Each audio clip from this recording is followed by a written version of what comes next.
Lecture में हम लोगों ने बात करी थी कि एक्चुअली में एमिशन ऑफ एब्जॉर्प्शन स्पेक्ट्रम होता क्या। अब हम बात करेंगे basically emission spectrum of hydrogen के बारे में। सो इसमें क्या है, हमने तो देखा कि एमिशन स्पेक्ट्रम होता क्या, बट एक्चुअली में कैसे एमिट होती है लाइट और क्यों एमिट होती है उसके बारे में हम लोग बात करेंगे। सो स्टार्टिंग की बात करूँ तो देखो मैंने यहाँ पे बोला एमिशन स्पेक्ट्रम ऑफ हाइड्रोजन की बात करें। अब हाइड्रोजन ही हम लोग क्यों स्टडी करते हैं, बेसिकली हाइड्रोजन का रीजन क्या स्टडी करेंगे, क्योंकि जब स्पेक्ट्रा आता है ना वो इतना सिंपल नहीं होता, वो कॉन्टिन्यूस क्यों दिखता है, क्योंकि उसमें इतनी सारी लाइंस होती है ना आपस में जुड़ी हुई होती है कि वो कॉन्टिन्यूस दिखता है। बट एक्चुअली में जब ज़्यादा हैवी एटम हम लोग यूज़ करेंगे ना तो उसमें क्या होने वाला है, जो कॉम्प्लेक्स है ना उसमें मतलब जो स्पेक्ट्रा बनेगा वो काफ़ी ज़्यादा कॉम्प्लेक्स बनेगा, सिंपल नहीं होगा, स्टडी नहीं कर पाएंगे हम उस लोगों को। इसलिए जनरली हम हाइड्रोजन की बात करें क्योंकि लाइटर एलिमेंट है, लाइटर एलिमेंट है तो है ना सिंपल स्पेक्ट्रा देगा, सिंपल स्पेक्ट्रा देने वाला, कॉम्प्लेक्स नहीं रहेगा इसका स्पेक्ट्रा। एक बात तो ये। सो अब एक्चुअली इसमें होता क्या वो देख लेते हैं कि अभी हमने बोला था कि किसी भी मान लो हाइड्रोजन गैस को तो मैं क्या करूं है ना, एक टेस्ट ट्यूब में क्या लिया मैंने, हाइड्रोजन गैस ले ली, इस तरह से मैंने यहाँ पे हाइड्रोजन गैस ली और लो प्रेशर पे लिया है ना, लो प्रेशर पे लिया मतलब लो कंसेंट्रेशन लिया और उसको फिर इलेक्ट्रिकल डिस्चार्ज से जोड़ दिया है ना, इस तरह से बैटरी से फर्दर कनेक्ट कर दिया इसको ये। अब क्या हुआ इसमें देखो, इलेक्ट्रिक डिस्चार्ज देते ही क्या होगा, इलेक्ट्रिक डिस्चार्ज दिया मतलब एनर्जी दी उसको, एनर्जी प्रोवाइड कराई उसको, तो क्या होगा हाइड्रोजन में तो एटम है ये न्यूक्लियस था इस तरह से है ना, एनर्जी लेवल्स होंगे उसमें कुछ है ना। देखो ये जो चीज है एनर्जी लेवल का है ना क्या सिस्टम, एनर्जी लेवल मतलब क्या होता है, हर एक लेवल की हर एक शेल की एनर्जी जो है फिक्स रहती है, हमारे पास एनर्जी फिक्स रहेगी, चेंज नहीं होने वाली है ना। इसलिए क्या होता है, रदरफोर्ड ने तो क्या बोला था देखो, एक्चुअली में क्या होता है रदरफोर्ड की वो नहीं थी, सर एच.सी. वर्मा जी ने भी कहा है कि एक्चुअली में रदरफोर्ड ने वो चीज़ नहीं बनाई थी है ना, रदरफोर्ड ने सिर्फ अपना मॉडल दिया था, एक्सपेरिमेंट दिया था, उन्होंने ये नहीं कहा था कि इलेक्ट्रॉन जो है रिवॉल्व करता है, वो बाकी लोगों की कंसेप्शन है वहाँ पे आए हैं, ठीक है। सो उन्होंने जो वो बात बोली थी उस टॉपिक में कि हाँ कि जो इलेक्ट्रॉन है वो लीड करता है, मतलब अल्टीमेटली जो है गिर जाता है किसमें, न्यूक्लियस में, बट यहाँ ऐसा नहीं होता।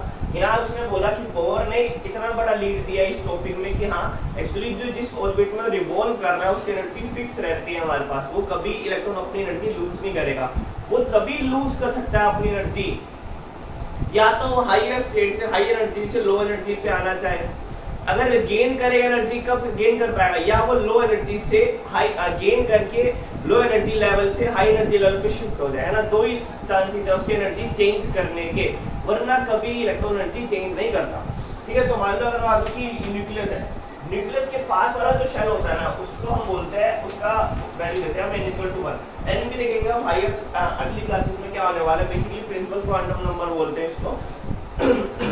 सो इसमें क्या होगा यहाँ पे n = 1 को बोलते हैं हम ग्राउंड स्टेट, इसको बोला जाता है ग्राउंड स्टेट। ग्राउंड स्टेट मतलब लो एनर्जीज के पास, सबसे लोवेस्ट एनर्जीज के पास होती है, जो न्यूक्लियस के सबसे क्लोज होता है, अगर उसको बोलते हैं ग्राउंड स्टेट है, ग्राउंड एनर्जी लेवल जिसकी एनर्जी सबसे कम होती है। सेकेंड वाला होता है हमारे पास n = 2, n = 2 के केस में क्या है ये होता है फर्स्ट एक्साइटेड स्टेट, हमारा फर्स्ट एक्साइटेड स्टेट है ना। ग्राउंड लेवल को छोड़ के जितने भी स्टेट्स हैं उनको नाम दिया जाएगा एक्साइटेड स्टेट। एक्साइटेड मतलब जिनकी एनर्जी ज्यादा होती है। सो n = 2 को बोला फर्स्ट एक्साइटेड स्टेट, मतलब पहला एक्साइटेड स्टेट आ चुका है जिसकी एनर्जी ग्राउंड लेवल से ज्यादा है, और इस वाले को क्या बोला n = 3 मतलब सेकंड एक्साइटेड स्टेट हमारा, ठीक है।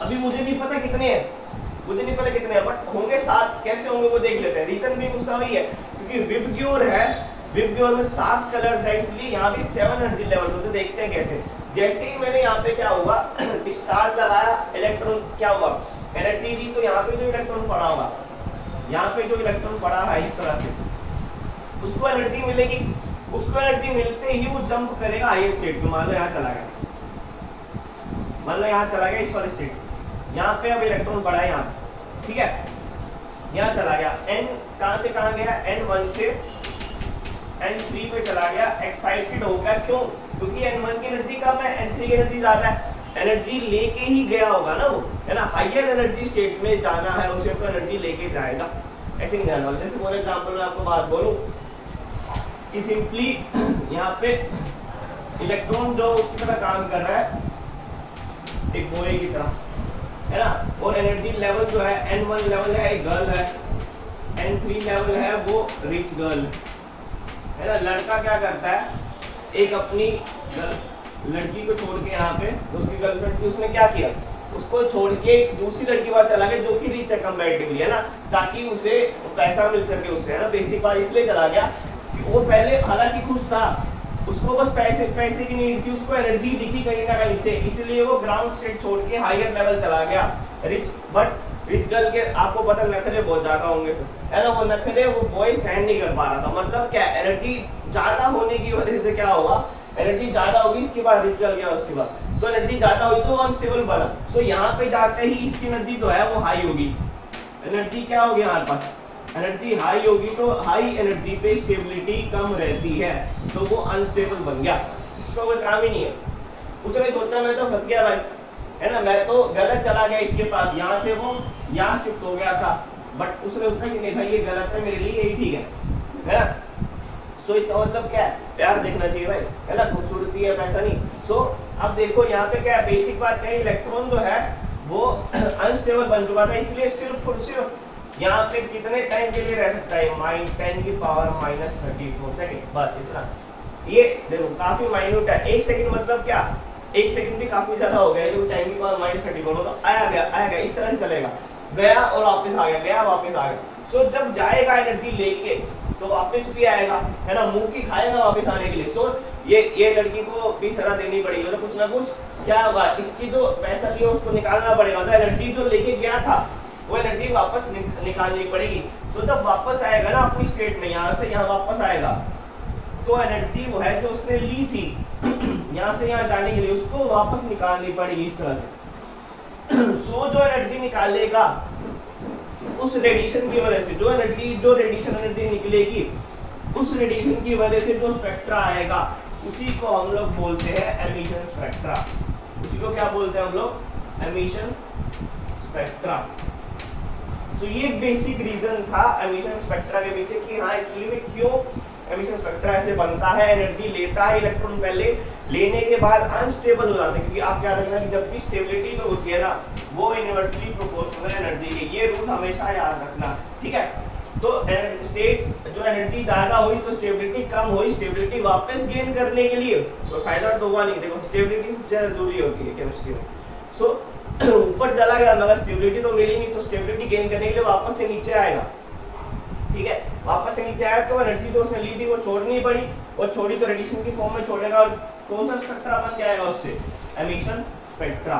एक बात तो ये, अब देखो अब जो उसने रेडिएशन छोड़ी वो 7 कलर्स की, है ना, 7 कलर उसने छोड़ दिए, तो 7 कलर छोड़े होंगे तो हर एक कलर की अपनी अपनी वेवलेंथ है ना, हर कलर की वेवलेंथ मिली हमें, तो हर कलर की वेवलेंथ जब मिली तो हर वेवलेंथ के पीछे एक एनर्जी भी तो लाई करेगी, है ना, हर वेवलेंथ के पीछे एक एनर्जी भी तो एग्जिस्ट करेगी। सो जब हर कलर की डिफरेंट वेवलेंथ है तो हर कलर की एनर्जी है, तो मतलब क्या है, इलेक्ट्रॉन के पास डिफरेंट एनर्जी लेवल्स हैं डिसाइड करने के लिए, वहां रहने के लिए, है ना।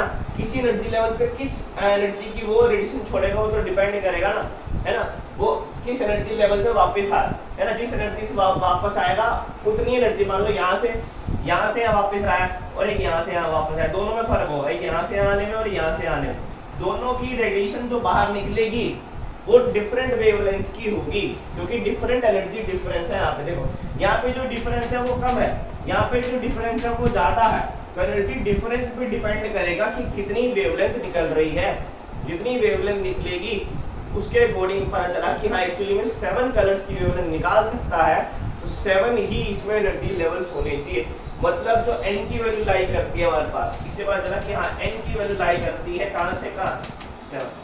तो लोग ये पढ़ने का मतलब था इसका कि इसका मतलब कि एक्चुअली में नंबर ऑफ सेल्स कितने हैं हमारे पास एक एटम में। अगर एटॉमिक स्पेक्ट्रम नहीं पढ़ता है, इसको एटॉमिक स्पेक्ट्रम भी बोलते हैं हम लोग, एमिशन को जब एटम में काउंट करते हैं उसको हम एटॉमिक स्पेक्ट्रम भी बोलते हैं आपसे।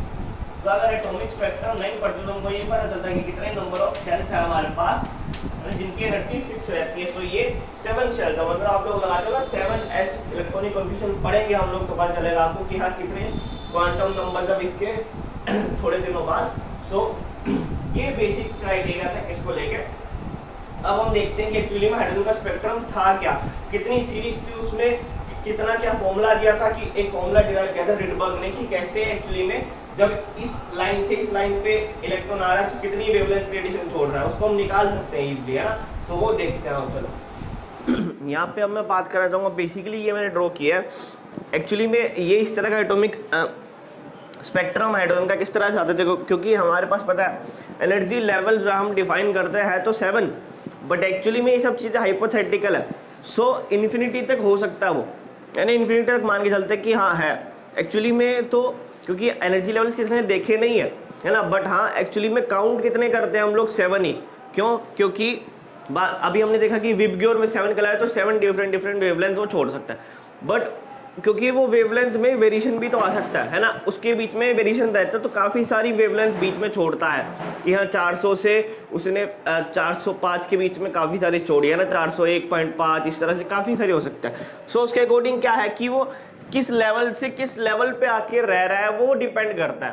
तो उसके अकॉर्डिंग सीरीज बना दी गई। सबसे पहले जो स्टडी करी गई थी सीरीज थी वो बाल्मर सीरीज, उन्होंने सबसे पहले स्टडी करी थी बाल्मर सीरीज। उन्होंने क्या बोला कि एक्चुअली में हमारे पास क्या हो रहा है जो हमने बोला कि ग्राउंड स्टेट हमारा क्या आता है, n equal to 1 is ground state, n equal to 2 is first excited state. ये क्या है? ग्राउंड स्टेट है हमारे पास, ये फर्स्ट एक्साइटेड स्टेट है, ये सेकंड एक्साइटेड स्टेट है, ये थर्ड है, ये फोर्थ एक्साइटेड स्टेट है हमारे पास, ये फिफ्थ है, ये सिक्स्थ, इस तरह से सो ऑन। ठीक है, ऊपर चलते जाएंगे।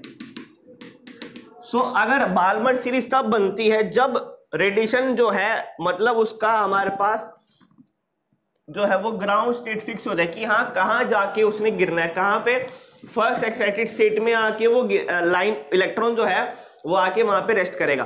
कहीं से भी आ रहा फर्क नहीं पड़ता, ऊपर वाली ये कहाँ से आ सकता है, फर्स्ट एक्साइटेड स्टेट में उसको आना है, सेकंड एक्साइटेड स्टेट से आ सकता है, थर्ड से आ सकता है, फोर्थ से आ सकता है, फिफ्थ से, सिक्स से, कहीं से भी आ सकता है ना, कहीं से भी गिर सकता है। बट अल्टीमेट कहाँ जाके रुकना है उसने, किस पे? फर्स्ट एक्साइटेड स्टेट पे। मतलब क्या बोलूँगा, देखो यहाँ पे वेवलेंथ निकालने का फॉर्मूला क्या दिया रिडबर्ग ने, फॉर्मूला था न्यू वेव नंबर, या सिंपली इसको बोलो nu equal to 1 lambda will be equal to R. क्या किसके इक्वल होगा? 1/n1 square minus 1/n2 square.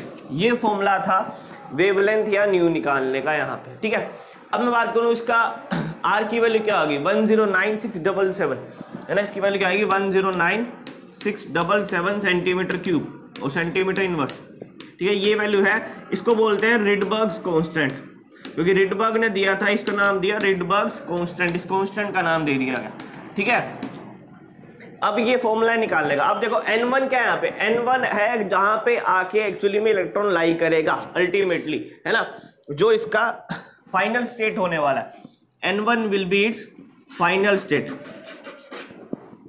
Final state, और n2 क्या होने वाला है, इनिशियल स्टेट। कहां से आके वो इनिशियल लेवल या इनिशियल स्टेट बोल सकते हो, ये चीज है ना, कहां से आ रहा है वो, n1 जहां पे आके रुकेगा। सो बाल्मर सीरीज के लिए n1 की वैल्यू क्या आ गई, बाल्मर सीरीज के लिए n1 की वैल्यू हमेशा 2 रहेगी, क्योंकि 2 पे आके वो लाई कर रहा है। ठीक है, ये फिक्स है। और n2 की वैल्यू क्या आ सकती है, n2 की value can be 3, 4, 5 and so on.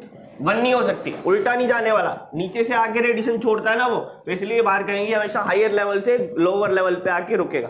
ठीक है, अब देखो बाल्मर के लिए तो हो गया, लाइमन के लिए क्या हो सकता है, लाइमन के लिए n1 की वैल्यू होगी 1 और n2 की वैल्यू क्या हो सकती है, n2 की वैल्यू 2, 3, 4 एक्सेट्रा।